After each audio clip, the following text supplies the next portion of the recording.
So I haven't done a garden update in a while. Luckily, we got a really beautiful day out today. It's very calm.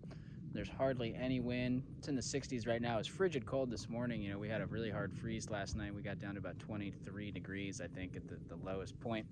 So I woke up, the ground was covered in frost.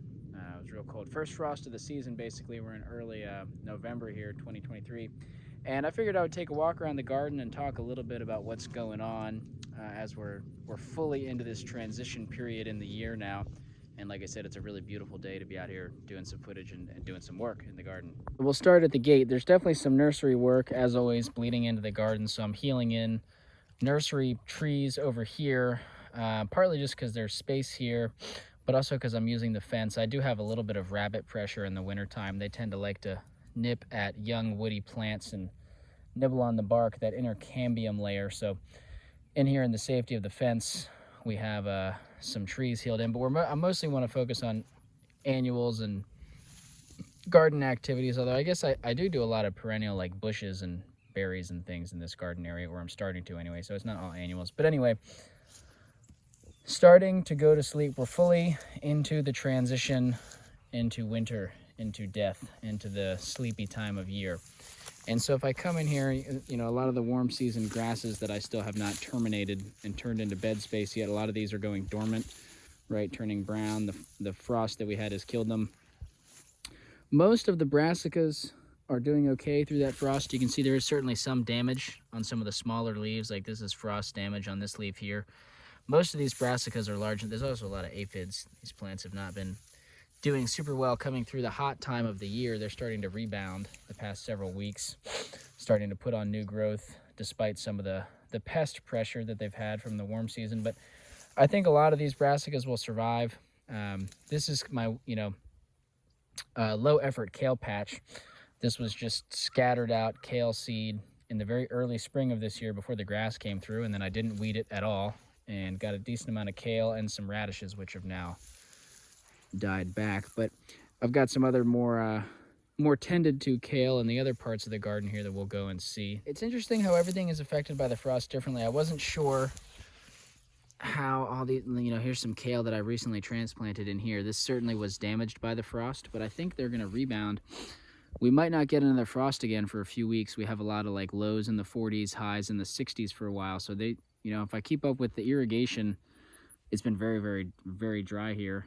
I think a lot of these brassicas and other cool season crops hopefully are going to have some time to put on some growth before winter really arrives. And it's interesting how some plants seem much less affected by the frost. This is a serviceberry that I recently transplanted. I don't see hardly any evidence of frost damage. I mean, maybe a little bit here. Starting to go dormant, but it's just interesting how every plant is affected differently by the frost. And obviously we're still in this area. I haven't even fully finished making beds here. We're still in a very early transition out of the lawn grasses into garden space, kind of a big work in process. We can talk more about that later. I believe this is a volunteer, whatever this is. Maybe someone in internet land can tell me. Kind of hard to see now because the flowers are mostly closed. I think this is some sort of aster. I'm not sure. I'm glad it's here, but I don't really know what it is. Most of the cover crops, if not all the cover crops, were fully terminated by the frost. This was a patch of sorghum and cowpeas, otherwise known as African peas, black-eyed peas. And you can see,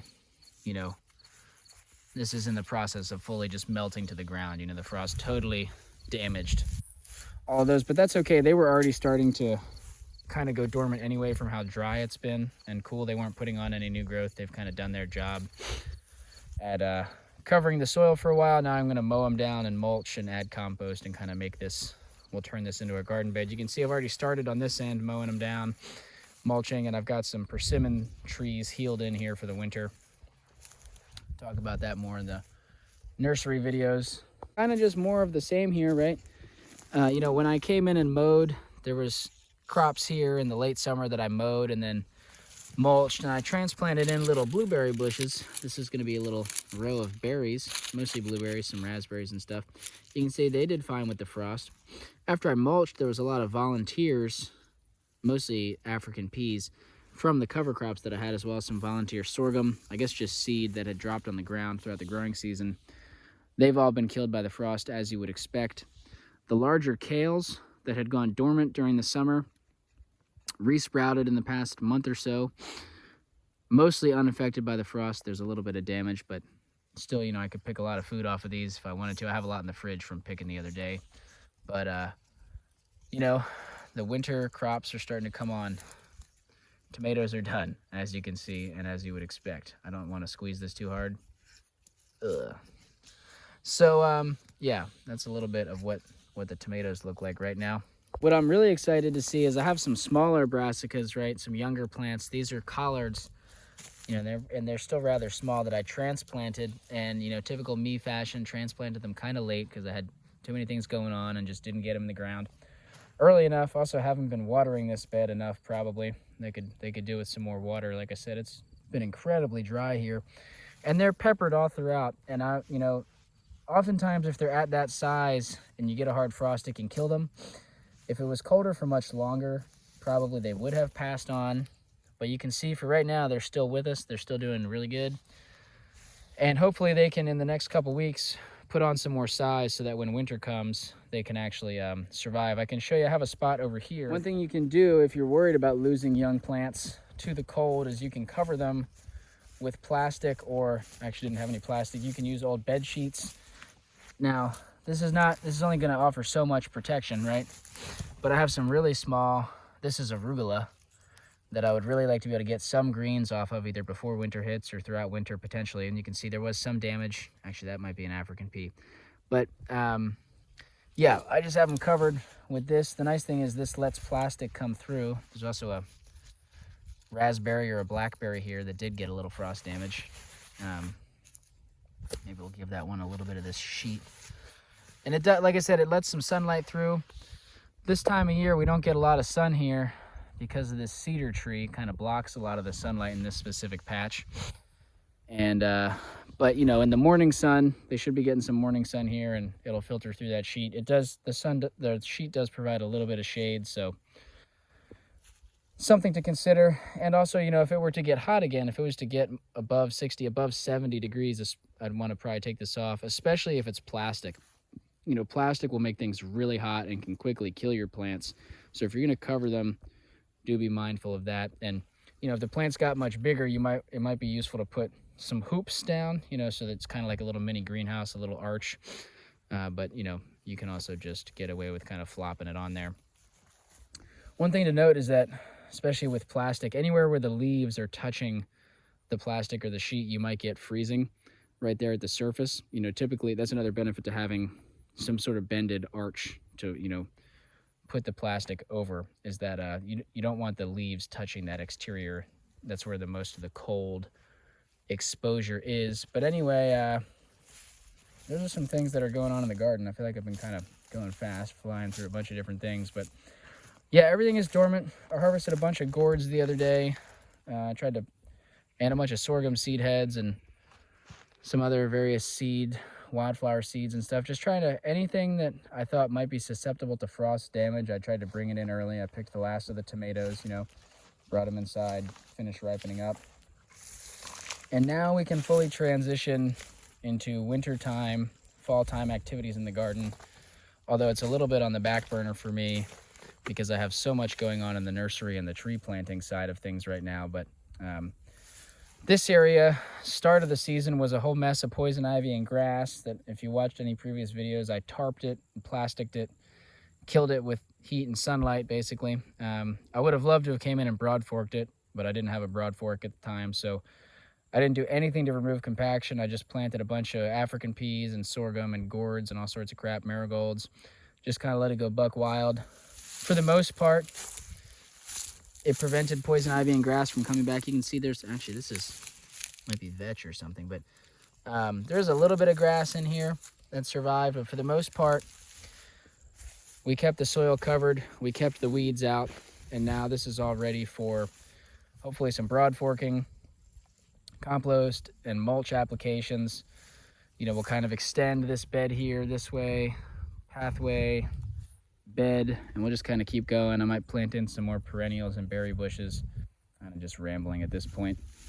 The other main thing I wanted to talk about is just, I am trying to, in addition to cleaning up and establishing new beds, I'm trying to kind of just clean up the space and organize it a little bit and prep for next year. And so part of that is like, there's a walkway in here that I can't get through because all these sunchokes flopped into the way, which is fine. But now that they're not growing, I want to get through here. The flip side is, I'm trying to promote diverse and beneficial insects, and these hollow stems are where a lot of those insects are going to overwinter. And so I don't really want to cut these down. Same with the corn. I want to leave as many stalks as possible. What I might do if I really want to free up this pathway is I might come and clip them high. That way I'm leaving some of the stalk, and then I'll take all my stalk material and make a pile of them somewhere or stick them in the ground in various places so that those insects still have a place to go, throughout winter, to live and be protected, and then come back and do their good work in the spring.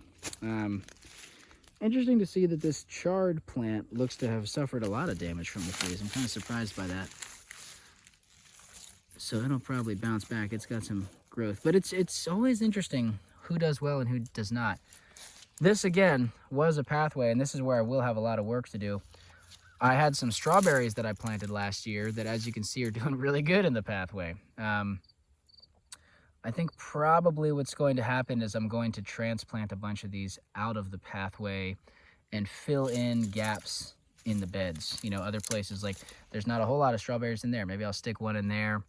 Just other bare places, I'm going to be lifting a bunch of these little, it's hard to see, but a bunch of oak trees in here, white oak and various things that I'm going to lift out and either sell or give away. Elderberries here. And so probably, that's going to create a lot of bare ground. I might transplant some strawberries into this bed, that sort of thing. So these are the types of winter projects that are on the menu for soon here in the garden space. A lot of ground to cover, a lot of work to do, but it's fun and exciting stuff. And so if I think of anything else I want to say and add to this video, I will, but we might be coming to the end of it. I got a lot of nursery work I got to do. Like I said, I got to prepare a few orders today, which is exciting stuff. Glad to do it, and I probably should get to it though. So I think I'll cut it for now. You can see it's really starting to look like winter though. A lot of the trees have lost their leaves, like this elm here. What's interesting, a lot of the oaks still have held on to their leaves. I don't know if you can see this if I pan over. Let's see, can you see over there? There's still a decent amount of green on the horizon. I'm not sure if it'll pick up on this video, but some of the trees definitely still have their leaves. A lot of the hickories are still yellow. Obviously the evergreens are still green, but it's really starting to feel like winter now, or at least, we're into late fall, and the change is definitely evident in the garden. But I'm excited. I'm really excited to reset this garden. I try to apply a lot of the lessons I learned this season and get prepared over the coming months for the 2024 growing season. We'll see how it goes. Hopefully we get some more rain. So I really love days like today. Cloudy. It's not too cold. I'm not getting rained out. It's a little bit foggy, drizzly. I'm also getting ready for the first frost. I had all these gourds out in the field that are not quite ripe, but I'm thinking I'm probably going to bring these in and see if they can harden off inside. I'm going to, hopefully, if they do, I'll make some birdhouses out of these, and if not, they will just go to the compost pile. But yeah, I had started some birdhouse gourd seeds in the garden pretty late. There's also a few butternut type squash in there. And good crop of gourds from just throwing some seeds out there and kind of neglecting them. This one especially is massive right here.